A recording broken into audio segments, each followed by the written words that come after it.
The Cowboy Trail is a ribbon of pavement that makes its way along the foothills of the Rocky Mountains. The breathtaking scenery along this corridor has no doubt helped provide inspiration to create Alberta's first independent craft distillery. Let's head southwest to the historic hamlet of Turner Valley.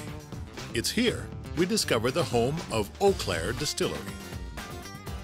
Hi, I'm David Farron, and I'm president of Eau Claire Distillery in Turner Valley. The journey's been about 2 years, so we had to get through some regulatory hurdles to enable us to do it, and so we got permission about a year ago.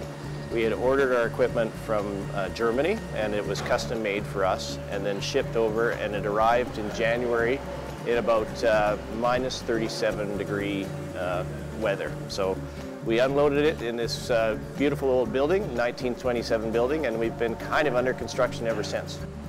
We're building in the original buildings where the distillery is, and we're producing now. And so we're still building our barrel storage and our tasting room next door, which should be done probably the fall of 2014.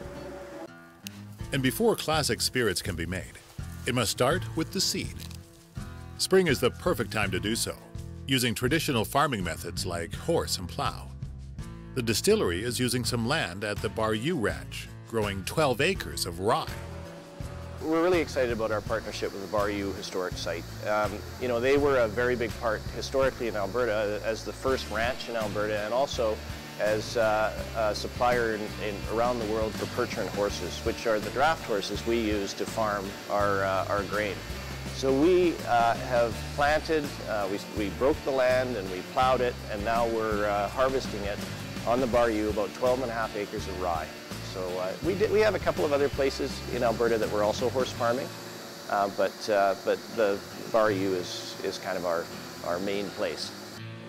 The goal? To make custom batches of spirits by using as many local ingredients as possible. It's all about farm to glass.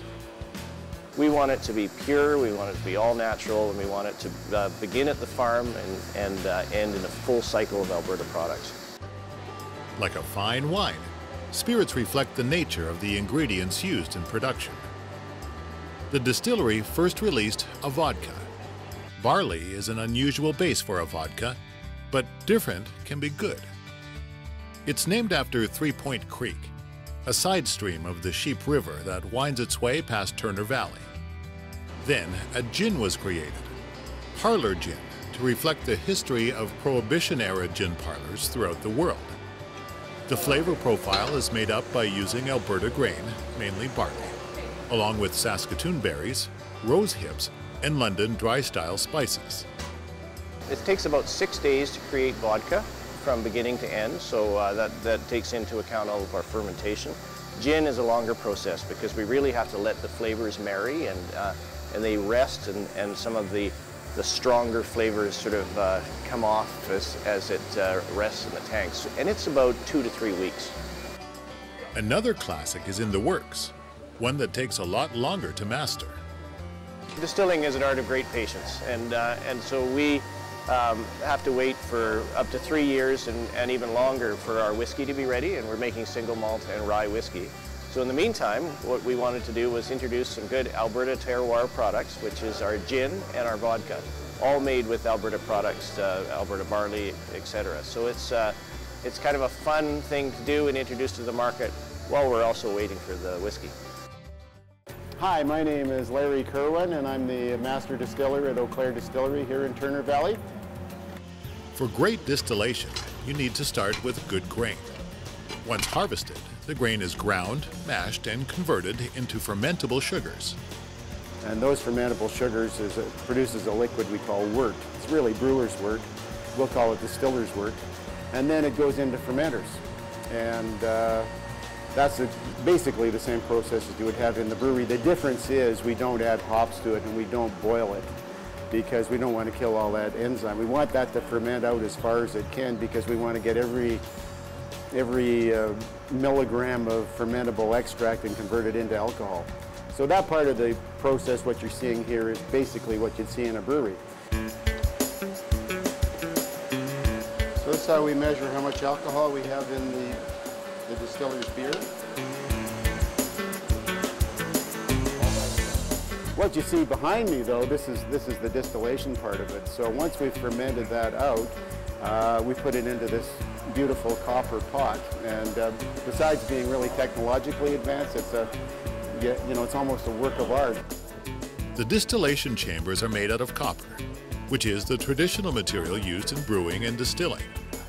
The liquid is then heated and certain compounds will be removed. Each compound has a different boiling point, and it's no easy task to get each level just right. It's then double or triple distilled. When we do this craft distillation, because we're using malted barley, some of those flavors, there's some caramel flavors, vanilla flavors they're called congeners that sneak in there, and instead of just being a neutral green spirit, gee, that's got a little bit of vanilla, got a little bit of caramel in it, so it makes for a much more interesting type of vodka from a technical point of view. Like, we're still learning a lot of things about it too. I think that's what I've always liked about brewing or distilling or production of alcoholic beverages. Like, well, I guess I've spent not quite a lifetime yet, but you could spend a lifetime and you'll still never know everything there is to know. So every day we find, oh, that's interesting, So, yeah, absolutely exciting, and really the timing on this being the first craft distillery. I think you're going to see more of these here in Alberta. I know you're going to see more in Alberta. In the next 5 years, I wouldn't be surprised if there's 8 or 10.